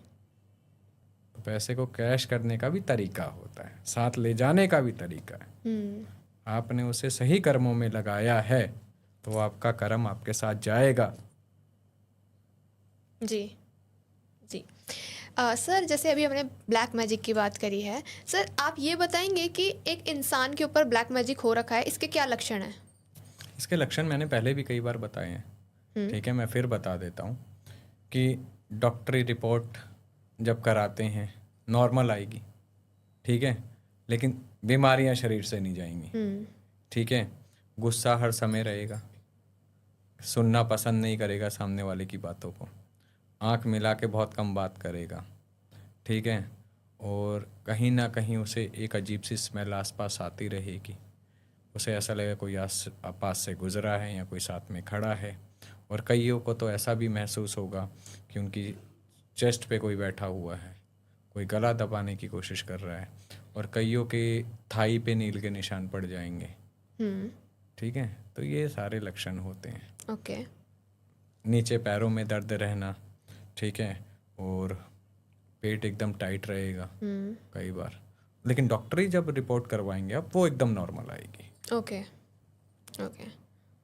तो इसको इसी तरीके से पकड़ा जाता है, ठीक है। नॉर्मल इंसान के लिए। ओके सर, हमने एंटिटीज़ की बात करी है, एक और टर्म आता है ब्रह्म राक्षस। मैं आपसे सीधा यही पूछूंगी कि आपका कोई एक्सपीरियंस है, अगर आपका आमना सामना हुआ हो, आपने बात करी हो, या आपका कोई भी एक्सपीरियंस? इसकी मैं एक स्टोरी पहले बता चुका हूँ। मेरा अपना आमना सामना नहीं हुआ है। ठीक है, बट जिसका हुआ था, जिसके साथ था, उसका रात को ही कॉल आया था मेरे पास। ओके। ठीक है, एक लड़का था, पुणे में जॉब करता था, वो जिस घर में रहता था उस घर में था। ठीक है, वो उस घर में था। अब वो क्या करता था, वो जिस दिन पीता था उस दिन उसे बहुत मारता था, तो लिटरली मारता था, गालों पे उंगलियों के निशान, सब कुछ। मतलब वो, और वो पूरे दिन, मतलब फिर उसने पीनी जैसे ही छोड़ी, वो पूजा के कमरे से बाहर नहीं निकलता था। वहाँ अपने आप को जोत लगा के बैठा रहता था। तो रात्रि में एक दिन उसकी खूब, उसने फिर पार्टी चल रही थी बर्थडे की, अच्छे से क्लास लगाई थी, तो फिर हमने उसे रास्ता दिया, ऐसे ऐसे निकल, ऐसे ऐसे निकल, और दोबारा पुणे की तरफ देखियो मत। वो नहीं हटता। इसे यहाँ हम लोग ब्रह्म राक्षस के नाम से जानते हैं। आप महाराष्ट्र में जाओ, मुंजा के नाम से जाना जाता है। ओके। ठीक है। इन्हें काबू में रखने के लिए एक वेद छड़ी आती है, वेद छड़ी आती है, हम लाए नहीं तो दिखा देते। तो उनसे ये बहुत डरते हैं। अच्छा सर, मैंने ये सुना है कि ब्रह्म राक्षस सबसे ज़्यादा शक्तिशाली एंटिटीज़ हैं, जितनी भी एंटिटीज़ हैं, भूत प्रेत ये जितने भी हैं, सबसे टॉप पर ब्रह्म राक्षस होते हैं। बहुत पावरफुल है, ऐसा नहीं है, बहुत पावरफुल है। अच्छा, इनसे भी पावरफुल हैं? इनसे भी पावरफुल है। ओके। योगनिया है, ठीक है, डाकनी है, लेकिन ये भी अपने में बहुत ताकतवर होता है। ये मंत्र भी बता देते हैं कि तुम क्या मंत्र बोलोगे? ब्रह्म राक्षस यानी जो ब्राह्मण है, जनेऊ संस्कार से पहले चला गया, या जनेऊ संस्कार के 10 दिन में जाता है, या फिर जिसने कार्य ही एक ब्राह्मण परिवार में होके ब्रह्म तत्व का पालन नहीं किया, उस ज्ञान का पालन नहीं किया, उस वेदों का पालन नहीं किया, ठीक है, उसके अनुचरण में नहीं चला, उसने सब गलत कार्य किए, वो एंटिटियां बन जाती। ओके। इसलिए वो मंत्र बोलने में सक्षम होता है। हाँ जी। अच्छा सर, एक और एंटिटी है, वो बोलते हैं कि वो इतनी पावरफुल है कि वो कुछ भी लाने में सक्षम होती है, 1.5 फुटिया बोलते हैं आई थिंक। ये आजकल बहुत चल रहा है। सबसे पहले हमने इसका बताया था 1.5 फुटिया का, अगर आपने सुना हो हमारा पॉडकास्ट, तो वो उस पॉडकास्ट से इतना 1.5 फुटिया चला कि इसकी साधनाएं भी होने लगी जो साधना होती नहीं। ठीक है, कि 1.5 फुटिया 24 घंटे में सिद्ध करो। अच्छा, लोग ये भी कर रहे हैं? हाँ, ये भी करने लग गए हैं। इसकी कोई साधना नहीं होती है, पाताल की एंटिटी है, ठीक है, पाताल में रहती है और ये बहुत पावरफुल होती है। एक्चुअली इसका मोस्टली काम क्या होता है, जैसे ये टेबल है ऑफिस में, ये इसको उठा के अगर आपको कहीं पर रखवाना है, कहीं पर भी, वो रातों रात यूँ गायब करेगा और रख देगा। ये वो होती है 1.5 फुटिया। ओके। ये सामान को ना यहाँ से वहाँ करता है मोस्टली। तो देखिए, पहले के समय में लोगों ने सिद्ध किया हुआ था इसे। अब कई लोग तो कहेंगे, देखिए, जो अल्प ज्ञान रखता है, ठीक है, कहीं कुछ रील पे आके कोई कमेंट कर देता है, कोई कुछ कह देता है।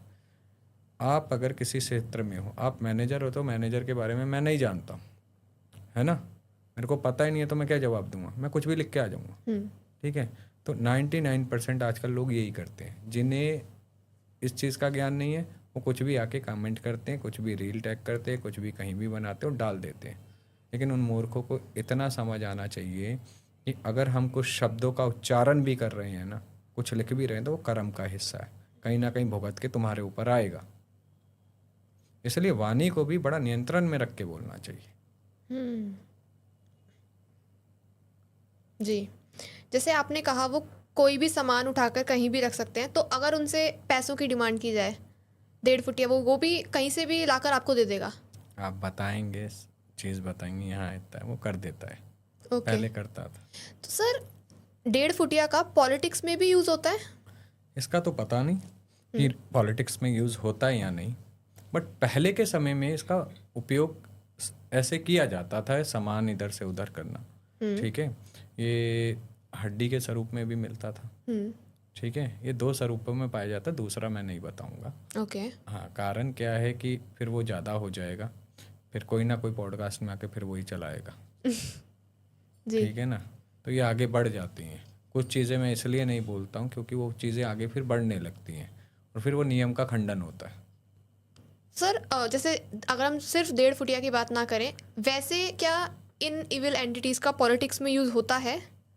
देखिए, इवल्स का तो पता नहीं, बट हाँ, कहीं ना कहीं अपनी साधनाओं से, ठीक है, अपने आप को पॉजिटिव रखने के लिए मोस्टली लोग हवन करवाते हैं कि मेरे पे कोई भी, आज हम हैं, हम भी हवन करते हैं अपने लिए कि हमसे नेगेटिविटी दूर रहे, हमसे लोग दूर रहे, है ना, कोई गलत लोग नहीं आना चाहिए। तो ये लोग ऐसा करवाते हैं, सभी करवाते हैं। ओके। जैसे कि ब्लैक मैजिक हो गया, ये चीज़ें। देखिए, मेरे को तो इस बारे में इतना आइडिया नहीं है, कोई करवाता होगा तो वो बताएगा क्यों। हाँ, राइट। पहली बात तो ये, ठीक है, हमारे पास अगर कोई आया है तो उन्होंने यही कहा है कि हमारा अच्छा रहे, लेकिन हमारे पास स्पेशली ये नहीं आया कि हमें ये काला जादू करवाना है, ये करवाना, क्योंकि ना हम किसी का गलत करते हैं, ना करना पसंद। आज आप मेरे को 50,000 लाख रुपए, 10 लाख, 5 लाख दे दोगे, कितने दिन चला लूँगा? कर्म तो साथ ले जाऊँगा ना गलत करते ही। वो उसी समय 5 लाख 50 लाख में कब देना पड़ जाएगा पता नहीं चलेगा। जी जी जी जी। सर यहाँ से मैं आपसे एक और टर्म पूछना चाहती हूँ सर, मारण क्रिया, ये क्या होती है? ये तंत्र के 6 कर्म के अंतर्गत आती है। 6 कर्म बताए गए हैं तंत्र के, उसके अंतर्गत मारण क्रिया होती है। मारण क्रिया यानी मारण का अर्थ क्या है? मारना किसी को। हाँ, ठीक है। तो मारने के लिए ये क्रियाएं चलाई जाती हैं, ठीक है। किसी व्यक्ति को मारना है, ठीक है, तो मारण क्रिया का लोग प्रयोग करते हैं। ओके। हाँ, लेकिन किसी को मारना ही क्यों? जीवन आपने दिया? जी नहीं जी। दिया। मैंने दिया? नहीं दिया। हमें किसने दिया? शिव शक्ति ने दिया, है ना। पालन करता कौन हमारे? विष्णु हरिहर, है ना, माता लक्ष्मी। जब उन्होंने पाल रखा है, ठीक है, तो हमें श्वास दे रखी है, ठीक है, तो किसी को मारने का अधिकार हमें नहीं है। अगर जी। हम जीवन नहीं दे सकते तो मारने का भी अधिकार नहीं है। जी सिंपल सी बात है। जी। अच्छा सर, ये भी है क्या कि अगर किसी के ऊपर मारण क्रिया करनी है तो उस इंसान की कोई ना कोई चीज़ हमारे पास होनी चाहिए, जैसे कि नाखून, बाल, ऐसा कुछ? हो तो बहुत जल्दी हो जाता है, नहीं तो लोग फोटो से या वस्त्र से काम करते हैं। ओह, फोटो से भी कर सकता है? ओके। बट आई थिंक ज़्यादा हाई लेवल पे करने के लिए उसकी पूरा डीएनए का, लाइक ब्लड का कुछ वो चाहिए होगा। वो मिल जाए तो बहुत तीव्र होता है, वही कह रहा हूँ मैं। जो चीज़ 41 दिन में होनी है वो 21 में हो जाएगी। हम्म। समझ गए? जी। तो ये चीज़ है। आपके पास कोई केस है, आया है ऐसा जिसमें उसके ऊपर मारण क्रिया कर रखी हो और वो बचना चाहता हो? मेरे पास केस नहीं आया, लेकिन मेरे पास कोई पूछने आया था, ओके। ठीक है, कि आप ये करते हो। तो हमने उसे एक ही जवाब दिया था, किसके लिए? तो कह रहे हमें किसी से परेशानी है। तो हमने उन्हें एक ही बात बोली, परेशानी आपकी, समस्या आपकी, जीवन देने वाला वो। आप अपने लिए गड्ढा खोद रहे हो, कहीं आपका ना खुद जाए। सुनता है वो, बाकी आप समझदार हो। इतना बोला और हमने भेज दिया। क्योंकि हम दूसरे के लिए गड्ढा खोद रहे हैं, हम भी तो गिर सकते हैं खोदते खोदते उसमें। राइट। पैर स्लिप हो गया, मिट्टी गीली है, कुछ भी हो सकता है। पीछे से किसी चींटे ने काटा, आपने ध्यान दिया और पैर स्लिप हो रहा, आप नीचे। जी। फिर तो गड्ढा नहीं खोदना चाहिए, गलत में। सही में खोदो ताकि गिरो भी तो आप वापसी आ जाओ। राइट। सर, एक मुस्लिम एंटिटी है, जिन बोलते हैं, जिन, जिन्नात। सर आप बताएंगे ये क्या होता है? देखिए, इनमें जिन, जिन्नात, ठीक है, जिन जो होगा वो अच्छा होगा। उसमें एक जिन होता है जाफर, वो अच्छा है, वो कभी किसी का बुरा नहीं करता है। बाकी जो जिन गलत करते हैं वो जिन नहीं होते हैं, वो खबीज होते हैं, ओ, ओके। ठीक है। जिन बुरा नहीं करता है, ये खबीज बुरा करते हैं, ठीक है। और ये बहुत गलत एंटिटी होती हैं। ये जब किसी पे लगाए जाते हैं, चलाए जाते हैं, अगर स्पेशली ये फीमेल्स के साथ जोड़े जाएं तो ये फीमेल्स का यौन शोषण करते हैं, ठीक है, जो बहुत ही गलत है, ठीक है। तो इनसे बचने के लिए सबसे अच्छा उपाय होता है विष्णु भगवान का वाराही अवतार। आप उसकी सेवा करो, है ना। कभी जिन जिन्नात आसपास तो क्या आपके क्षेत्र में भी प्रवेश नहीं करेंगे। जी। आपने देखा है कभी इन एंटिटीज़ को सर, इस पर्टिकुलर एंटिटी को? आपको इन्हें देखना है तो मैं रास्ता भी बता देता हूँ, ठीक है। कोई मस्जिद हो, पुरानी हो, टूटी हुई हो, वहाँ कोई नमाज ना पढ़ने जाता हो, लेकिन वहाँ फिर भी कोई बैठ के नमाज पढ़ रहा हो, तो समझ जाना वो जिन है। ओके। अभी हमने जैसे इतने सारे डार्क एंटिटीज़ की बात कर ली है, मैं आपसे ये पूछना चाहती हूँ कि जब हम हनुमान जी की बात करते हैं तो भूतों की बात भी होती है। सर, कोई रियल एक्सपीरियंस बताएंगे जिसमें हनुमान जी वर्सेस कोई डार्क एंटिटी हो, एंड देन आप बताएं कि ये हुआ एंड देन हनुमान जी ने बचाया है? देखिए, एक जगह गए थे हम, ठीक है ना, वहाँ पे डार्क एंटिटी ये कह सकते हैं कि बहुत डार्क थी, ठीक है, और बहुत ज़िद्दी, जो वचनों में चलाई गई। जितना मर्जी बोल लो, वचन तोड़ने को तैयार नहीं, मर जाएगा लेकिन वचन नहीं तोड़ेगा। तो तब हमने बजरंग बाण का प्रयोग किया हनुमान जी के, ठीक है। वो बजरंग बाण का प्रयोग हवन करते रहे, और जैसे हम 5 लोग थे, ठीक है, 4 लोग पढ़ रहे हैं बजरंग बाण, एक हवन कर रहा है, और वो चारों पानी में उंगली घुमाते हुए बजरंग बाण पढ़ते जा रहे थे, पढ़ते जा रहे थे, पढ़ते 11,000 जाप करना था, ठीक है, और 11,000 हवन की आहुति थी। और जैसे ही वो पानी पिलाया गया, जो उसे उल्टियाँ लगी हैं, क्योंकि शरीर जब बैठता है वो 2 स्थान पे बैठता है प्रेत शरीर में, नाभि में बैठ जाएगा, पेट में, ठीक है, या नीचे के हिस्से में बैठता है। जब उसे पिलाया गया तो पानी क्या है, हमारे शरीर में 70% वैसे ही जल है, तो पानी सारी नसों में फैलता है। और जब उसे जलन हुई और जब वो निकला है, तब उसने मुंह खोला है कि मैं वचन तोड़ता हूँ और मैं जाऊँगा, रास्ता बता रहा हूँ। मतलब कितना भी शक्तिशाली प्रेत है, हनुमान जी के आगे वो देखिए, हार मान जाएगा। अगर आपने सच को पूज रखा है, सच को मानते हैं, तो कोई भी परेशान करने वाली बुरी शक्ति ज़्यादा टाइम नहीं टिकती, बस रास्ता ढूंढना आना चाहिए। और देखिए, दूसरी बात यह है कि सबका अपना कर्म का एक फल होता है, जिसको जिस समय ठीक होना है प्रकृति और नियति उसका रास्ता बना देगी जी। ठीक है ना। कई लोग काफ़ी समय से परेशान हैं, उनका रास्ता नहीं बन पाता है। क्यों नहीं बन पाता? कि प्रकृति नियति उस रास्ते पे अभी खोल नहीं पाई है, वो कर्म फल काटना भोगना बाकी रह गया है। तो हमेशा भगवान से यही प्रार्थना करता हूँ मैं भी, कि जिनके भी जो कर्म फल हैं जल्दी से कटे और इन चीज़ों से उन्हें छुटकारा मिले, ठीक है। और जो भी कर्म है वो काट के जाओ तो अच्छा है, नहीं तो अगले जन्म में उसे आप कैरी करके साथ चलोगे ही चलोगे। जी, लोगों को अपनी कुंडलिनी जागृत करनी होती है, और आजकल तो बहुत कोर्सेज चल रहे हैं इसके, कि आप आइए 7 डेज़ के कोर्स हैं, आपकी कुंडलिनी जागृत हो जाएगी। सर आप बताइए, इतना इजी होता है और ये कैसे जागृत होती है? कुंडलिनी क्या है पहले तो ये समझो, और वो सोई कब थी जो जागृत करनी है। अगर आप श्वास ले रहे हो तो ईड़ा, पिंगला, सुषुम्ना 3 नाड़ियाँ मुख्य बताई गई हैं। जी। श्वास ले रहे हो, चंद्र और सूर्य नाड़ी भी कहा गया है इसे, ठीक है। तो जो श्वास ले रहे हो यही तो कुंडलिनी है। अगर कुंडलिनी परा आदि शक्ति है, अगर वो ही रुक जाए, श्वास ही रुक जाए, शिव शक्ति है एक तरह से, तो क्या होगा? वो तो ऑलरेडी जागृत है, लेकिन उस पे मोह, माया, काम, क्रोध, लोभ की परत जमी हुई है, ठीक है। आज सबकी कुंडलिनी आप कहते हो जागृत है, ठीक है, तो उनका लोभ क्यों नहीं छूटता है या मोह क्यों नहीं छूटता है?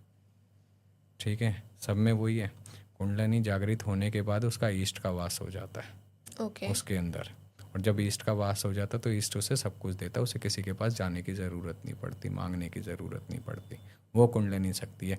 कुंडलिनी हमारे नाभि में विराजमान होती है और शिव हमारे सहस्त्र में विराजमान होते हैं। तो कुंडलिनी को जो बताया गया कि ऊर्जा को ऊपर उठाओ, यानी शक्ति को ऊपर उठाओ और शिव से मिलवाओ, जहाँ जाके सहस्त्र एक हो जाता है, शिव शक्ति एक हो जाते हैं, वो कुंडलिनी है। तो इसकी कोई प्रोसेस रहती है? बिल्कुल रहती है। आपको पहले तो आसनों का ज्ञान होना चाहिए, उसके बाद आपको स्वर ज्ञान होना चाहिए, उसके बाद आपको श्वासों का ज्ञान होना चाहिए, उसके बाद आपको बीज मंत्रों का, चक्रों का ज्ञान होना चाहिए, उसके बाद कुंडलिनी का प्रोसेस होता है। ओके। और आज ऐसे ही कुंडली जागृत हो, अरे सबकी कुंडलियाँ जागृत हैं तो उन्हें जैसी जागृत है उन्हें वैसे ही रहने दे, भगवती सबका कल्याण करे। तो वैसे कुंडलिनी जागृत में कितना टाइम लग जाता है? कईयों का जीवन भी चला जाता है। इतना मुश्किल है? ओके। कुंडलिनी जागृत होने का मतलब है आप साधारण इंसान नहीं है, आप देवतुल्य हो जाते हैं। तो ये भ्रम थोड़ा सा निकाल दिया आज। जी। सर अगर किसी का श्राद्ध किसी वजह से छूट जाए तो उसका क्या प्रायश्चित हो सकता है? मतलब किस वजह से छूट जाए? अर्थात करना भूल जाए या कोई भी इमरजेंसी आ गई है, छूट गया, तो अब इसका क्या प्रायश्चित किया जाए? उसे कर सकता है वो दोबारा उस श्राद्ध को करे, अमावस्या वाले दिन जाके करे, है ना। अगर पितृपक्ष में नहीं हो रहा, 1 दिन छूटेगा, 2 दिन छूटेगा, पितृपक्ष तो अभी लंबा चलेगा, किसी भी दिन जाके कर सकता है। वैसे जो तिथि है उस तिथि पे करे तो ज़्यादा अच्छा है। ओके। और सर त्र्यंबकेश्वर, काशी, रामेश्वरम, यहाँ पर श्राद्ध क्यों किया जाता है? क्योंकि ये मुख्य स्थान बताए गए हैं श्राद्ध के लिए। गया भी जिसमें से एक मुख्य है, हरिद्वार भी एक मुख्य है ना, रामेश्वरम भी है है ना। ये मुख्य स्थान है जहाँ उन्हें वाराणसी है जैसे मोक्ष का द्वार बताया गया, मोक्षदायिनी बताया गया, वहाँ का तो गंगा जल भी नहीं लाया जाता है ना। तो ये वो स्थान है जहाँ पे आपके जो परिजन हैं उनको मुक्ति का द्वार मिले, इसलिए ये मुख्य स्थान बताए गए हैं हमारे ओके। शास्त्रों में। ओके। हर एक का अर्थ होता है, निरर्थक कुछ भी नहीं बताया गया है, ठीक है। गया में भी, ठीक है, हरिद्वार मोक्षदायिनी गंगा कौन लाए थे? राजा भगीरथ तपस्या करके, ठीक है। अपने पितरों को उन्होंने कहाँ से मुक्ति दी? माता गंगा से दी। फिर वो जहाँ जहाँ गए गंगा मैया साथ साथ लेके गए, जी। ठीक है। तो ये वही कारण है। जी सर, आज आपने इतनी अच्छी नॉलेज हम सबके साथ शेयर करी है एंड एंड में आपने जो शराध के बारे में बताया है जो अभी आने भी वाले हैं सर, मुझे बहुत कुछ आज नया सीखने को भी मिला है। एंड मैं ऑडियंस से पूछना चाहती हूँ, आप कमेंट सेक्शन में ज़रूर बताना if you want part 2 with sir. And thank you sir अपनी नॉलेज शेयर करने के लिए एंड आज आने के लिए। महादेव, धन्यवाद, आपने बुलाया। और मैं यही कहूँगा लोग आपको सुने और अच्छे से, और आपका चैनल सब्सक्राइब करके अच्छे कमेंट दें। अगर कुछ बुरा लगा हो तो उसके बारे में भी अगर कोई कमी हो तो वो भी बताएं। जी जी, हर हर महादेव।